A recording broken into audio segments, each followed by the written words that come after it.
She'd paid good money to see the inevitable, and then had to work to make it happen. There were two important things. One, that she was very old. Two, that Mr. Thurkill was taking her to God. For hadn't he patted her hand and said, "Mrs. Bellows, we'll take off into space in my rocket and go to find Him together." And that was how it was going to be. Oh, this wasn't like any other group Mrs. Bellows had ever joined.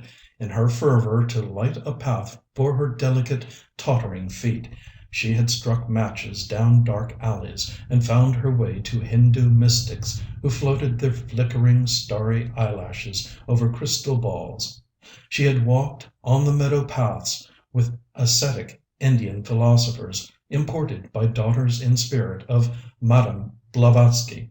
She had made pilgrimages to California's stucco jungles to hunt the astrological seer in his natural habitat. She had even consented to signing away the rights to one of her homes in order to be taken into the shouting order of a temple of amazing evangelists who had promised her golden smoke, crystal fire, and the great soft hand of God coming to bear her home.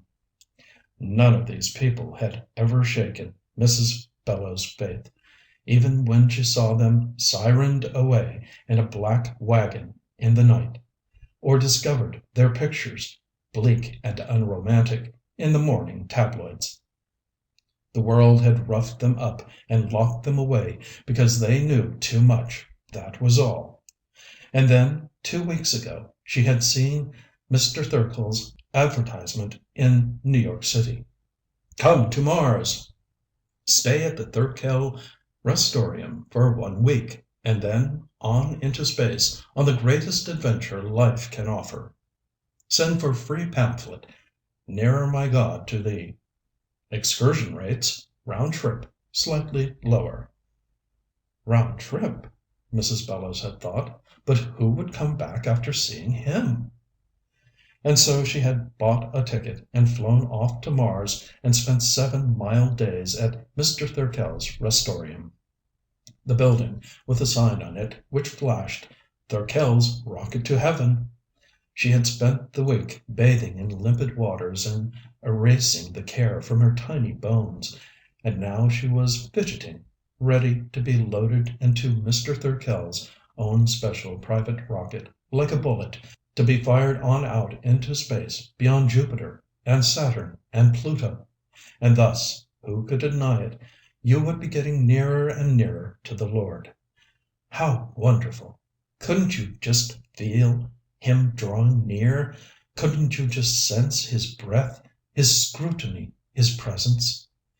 "Here I am," said Mrs. Bellows, "an ancient, rickety elevator ready to go up the shaft. God need only press the button." Now, on the 7th day, as she minced up the steps of the Restorium, a number of small doubts assailed her. "For one thing," she said aloud to no one, "it isn't quite the land of milk and honey, here on Mars, that they said it would be. My room is like a cell. The swimming pool is really quite inadequate. And, besides, how many widows who look like mushrooms or skeletons want to swim? And finally, the whole Restorium smells of boiled cabbage and tennis shoes." She opened the front door and let it slam, somewhat irritably. She was amazed at the other women in the auditorium. It was like wandering in a carnival mirror maze, coming again and again upon yourself. The same flowery face, the same chicken hands and jingling bracelets. One after another of the images of herself floated before her.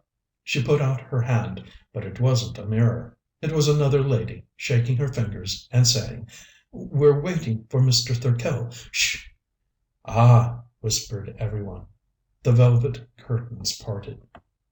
Mr. Thurkell appeared, fantastically serene, his Egyptian eyes upon every one. But there was something, nevertheless, in his appearance which made one expect him to call "Hi!" while fuzzy dogs jumped over his legs, through his hooped arms, and over his back. Then, dogs and all, he should dance with a dazzling piano keyboard smile off into the wings. Mrs. Bellows, with a secret part of her mind which she constantly had to grip tightly, expected to hear a cheap Chinese gong sound when Mr. Thirkell entered. His large, liquid, dark eyes were so improbable that one of the old ladies had facetiously claimed she saw a mosquito cloud hovering over them, as they did around summer rain barrows. And Mrs. Bellows sometimes caught the scent of the theatrical moth-ball and the smell of calliope steam on his sharply pressed suit.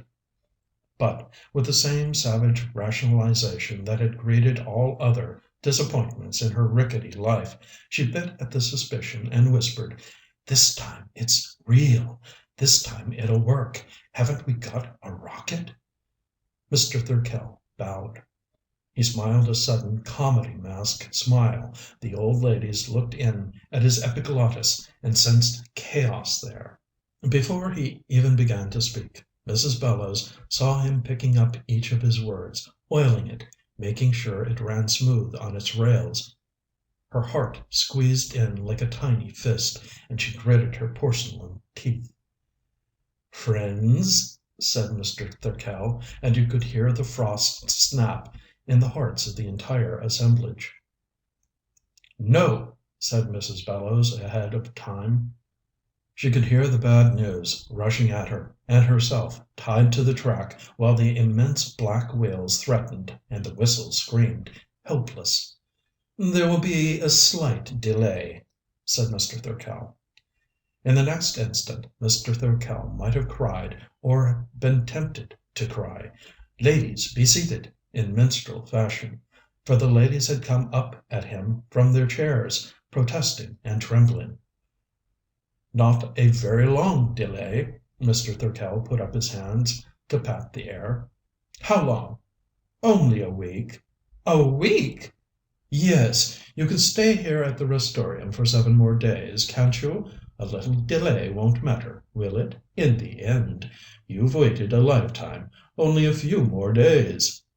"At $20 a day," thought Mrs. Bellows coldly. "What's the trouble?" a woman cried. "A legal difficulty," said Mr. Thirkell. "We've a rocket, haven't we?" "Well, yes."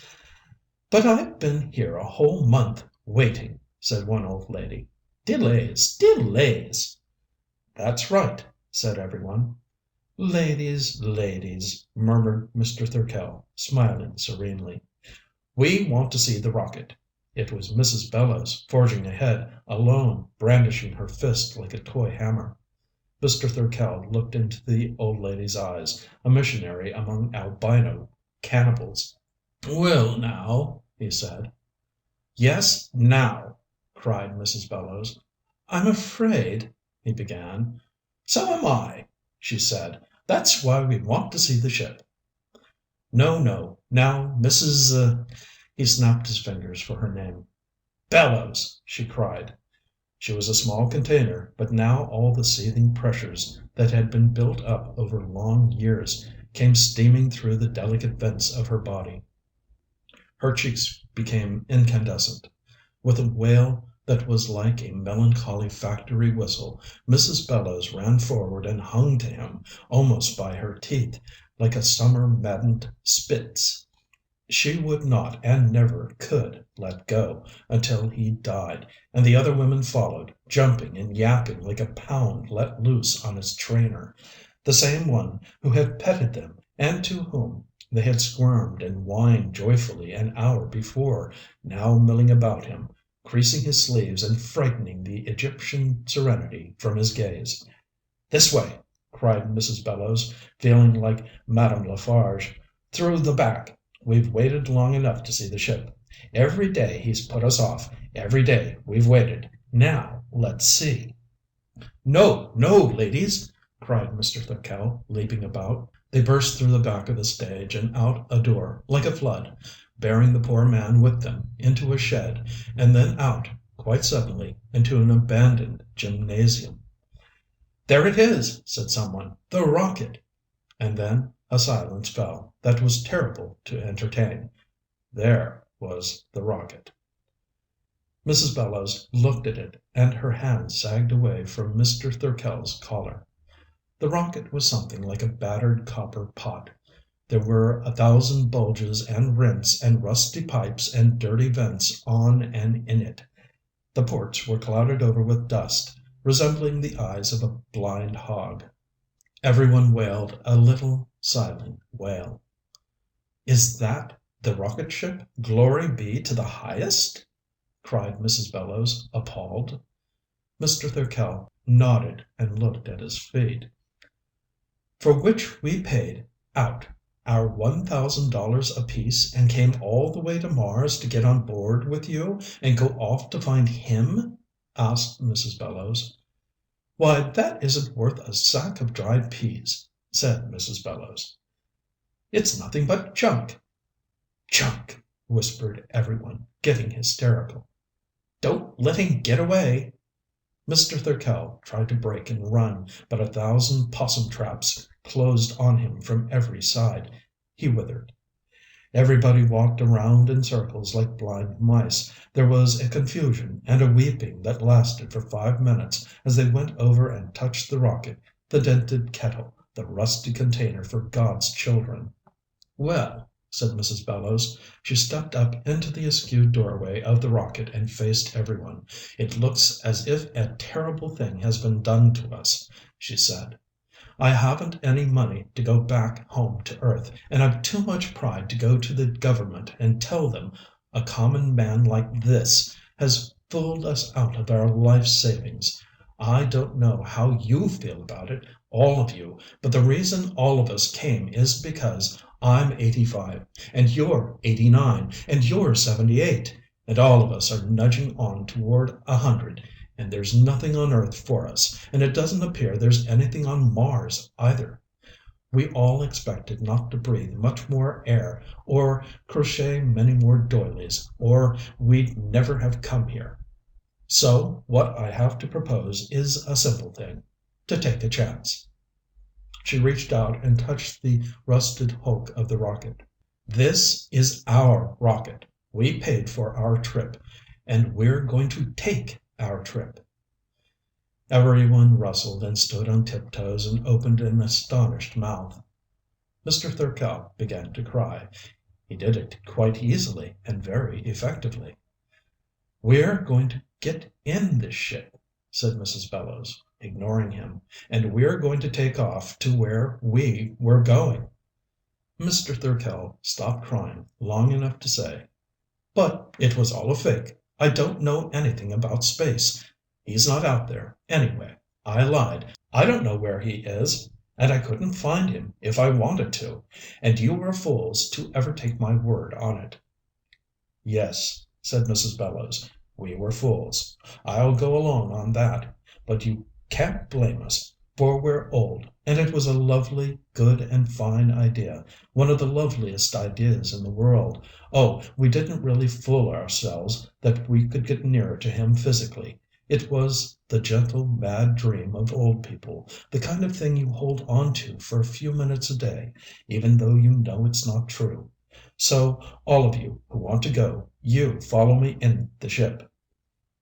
"But you can't go," said Mr. Thirkell. "You haven't got a navigator, and that ship's a ruin." "You," said Mrs. Bellows, "will be the navigator." She stepped into the ship, and after a moment the other old ladies pressed forward. Mr. Thirkell, windmilling his arms frantically, was nevertheless pressed through the port, and in a minute the door slammed shut. Mr. Thirkell was strapped into the navigator's seat, with everyone talking at once and holding him down. The special helmets were issued to be fitted over every gray or white head to supply extra oxygen in case of a leakage in the ship's hull, and at long last the hour had come, and Mrs. Bellows stood behind Mr. Thirkell and said, "We're ready, sir." He said nothing. He pleaded with them silently, using his great dark wet eyes, but Mrs. Bellows shook her head and pointed to the control. "Take off," agreed Mr. Thirkell morosely, and pulled a switch. Everybody fell. The rocket went up from the planet Mars in a great fiery glide, with the noise of an entire kitchen thrown down an elevator shaft, with the sound of pots and pans and kettles and fires boiling and stews bubbling, with a smell of burned incense and rubber and sulfur, with the color of yellow fire, and a ribbon of red stretching below them, and all the old women singing and holding to each other, and Mrs. Bellows crawling upright in the sighing, straining, trembling ship. "Head for space, Mr. Thirkell." "It can't last," said Mr. Thirkell sadly. "The ship can't last. It will—" It did. The rocket exploded. Mrs. Bellows felt herself lifted and thrown about dizzily, like a doll. She heard the great screamings and saw the flashes of bodies sailing by her in fragments of metal and powdery light.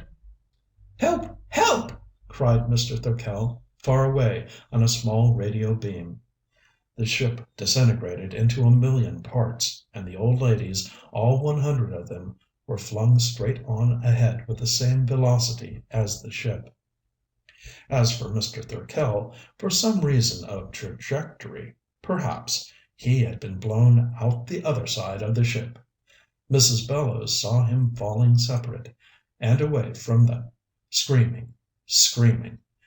"There goes Mr. Thirkell," thought Mrs. Bellows, and she knew where he was going.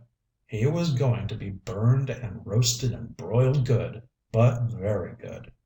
Mr. Thirkell was falling down into the sun. "And here we are," thought Mrs. Bellows. "Here we are, going on out, and out, and out." There was hardly a sense of motion at all, but she knew that she was traveling at 50,000 miles an hour, and would continue to travel at that speed for an eternity, until— She saw the other women swinging all about her in their own trajectories, a few minutes of oxygen left to each of them in their helmets, and each was looking up to where they were going. Of course, thought Mrs. Bellows, out into space, out and out, and the darkness like a great church, and the stars like candles, and in spite of everything, Mr. Thirkell, the rocket, and the dishonesty, we are going toward the Lord. And there, yes, there, as she fell on and on, coming toward her, she could almost discern the outline now, coming toward her was his mighty golden hand, reaching down to hold her and comfort her like a frightened sparrow.